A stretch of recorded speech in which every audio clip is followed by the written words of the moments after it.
আজকের ক্লাস 8-এর বাংলা প্রশ্নপত্র নিয়ে হাজির হলাম। প্রশ্নটা দেখে নাও। টিকিটের অ্যালবাম মূল গল্পটি কোন ভাষায় রচিত? তিনি ছিলেন পার্লামেন্টারি বক্তা কে? রঞ্জনের জার্সি নম্বর কত? লোকটার দু আঙুলের ফাঁক দিয়ে কি খসে পড়ল? হরিচরণকে মাসিক বৃত্তি দেন কে? মাসি পিসি কবিতায় ফুল ছুঁয়ে যায় কোথায়? চোখের পাতায়, গাছের পাতায়, মাথায় না হাতে?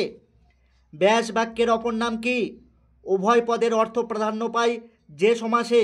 দ্বিগু সমাস, দ্বন্দ্ব সমাস, তৎপুরুষ সমাস, কর্মধারায় সমাস। আপনাদিগের এই চলিত ভাষার রূপটি হলো আপনার, আমার, আপনাদের, আপনি। রমেন গান করছে, এই বাক্যে ব্যবহৃত ক্রিয়ার কালটি হলো। পরে প্রশ্ন দেখো, যে সব পদের সমাস হয় তাদের প্রত্যেকটিকে বলে সমস্ত পদ, নামপদ, সমস্যমান পদ, বিগ্রহ বাক্য। 2 নম্বর দাগের প্রশ্নটা দেখে নাও। শোভা গল্পে শোভার কোন কোন বন্ধুর কথা রয়েছে? তারপরে কেবল প্রান্তর জানে তাহা, প্রান্তর কি জানে? টিকিটের অ্যালবাম গল্পে নাগরাজনের অ্যালবামটি তাকে কে উপহার দিয়েছিল? চিঠি পেয়ে আনন্দিত হয়েছি, বক্তা কোন চিঠির কথা বলেছেন?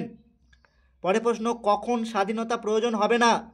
তারপরে প্রশ্ন, নাটোর বললেন কোথায় স্নান করবেন অবন্দা? পুকুরে। এর উত্তরে অবন্দা কি বলেছিলেন? নবাবগঞ্জ থেকে দুর্গাকে কোন ডাক্তার দেখতে এসেছিলেন? সর্বজয়া কোথায় কই মাছ পেয়েছিল? গ্রামের প্রসন্ন গুরুমশাই। পরে প্রশ্ন, গ্রামের প্রসন্ন গুরুমশাই দুটি কাজ একসঙ্গে করতেন, কাজগুলি কি কি? পরে প্রশ্ন, পুরা ঘটিত বর্তমানকালের একটি উদাহরণ দাও। পরে প্রশ্ন, মৌলিক কাল বা সরল কাল কাকে বলে? পরে প্রশ্ন, সংস্কৃত ব্যাকরণ অনুসারে সমাস কত প্রকার ও কী কী? সন্ধি ও সমাসের একটি পার্থক্য লেখো। পরে প্রশ্ন, দেশান্তর, ব্যাস বাক্য সহ সমাসের নাম লেখো। পরে প্রশ্ন, সাধু ও চলিত রীতির একটি পার্থক্য লেখো। পরের পাতাতে আছে, দেখে নাও। 3 দাগের প্রশ্ন, এবার ঘুরে দাঁড়াও।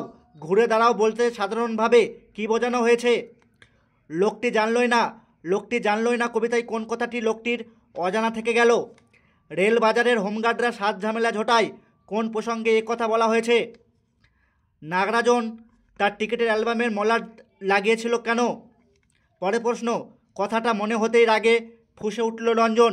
রঞ্জন রাগে ফুঁসে উঠল কেন? পরে প্রশ্ন, ভুলুম না ভাই এই রাত্রের কথা, কোন রাতের কথা বলা হয়েছে? পরের প্রশ্ন, আধ ঘন্টার মধ্যে পাড়ার লোকে উঠান ভাঙিয়া পড়ল, ঘটনাটি কি ঘটেছিল? মাছ ধরিবার শখ অপুর অত্যন্ত বেশি, অপুর মাছ ধরার শখের কথা কিভাবে ফুটে উঠেছে তা লেখো। পরে প্রশ্ন, হিন্দু মুসলমান সম্প্রীতি আবহ আদাব গল্পে কিভাবে রচিত হয়েছে তা বিশ্লেষণ করো। পরে প্রশ্ন, শোভা গল্পে শোভার প্রকৃত নাম কি? কে এই নাম রাখেন এবং কেন? তার এই নাম রাখার যথার্থ হয়েছিল কি? অ্যালবামটা শক্ত করে জাপটে ধরে হু হু করে কাঁদতে লাগলো, কার কথা বলা হয়েছে? তার এভাবে কেঁদে ওঠার কারণ কি? পরে প্রশ্ন দেখে নাও। মাসি পিসি কবিতায় কবির সমাজ চেতনা কীভাবে প্রকাশিত হয়েছে তা আলোচনা করো। পরে প্রশ্ন, তুমি যদি বদলে নিতে না পারো, সমাজকে বদলে দেওয়ার যে ভাবনা কবিতায় প্রকাশিত হয়েছে তা বর্ণনা করো। স্বাধীনতা কবিতায় কবির মতে স্বাধীনতার ধারণাটি নিজের ভাষায় লেখো। পরের প্রশ্ন, অপু সেরে উঠলে আমায় একদিন রেলগাড়ি দেখাবি, বক্তাকে, তার সঙ্গে অপুর সম্পর্কের কথা উপন্যাসে কিভাবে পাওয়া যায়? দুর্গার কি অসুখ করেছিল ও হরিহরকে দুর্গা কি আনতে বলেছিল? অপু কোন কাগজ পড়তে ভালোবাসে? অপুর টিনের বাক্সে কি কি বই ছিল?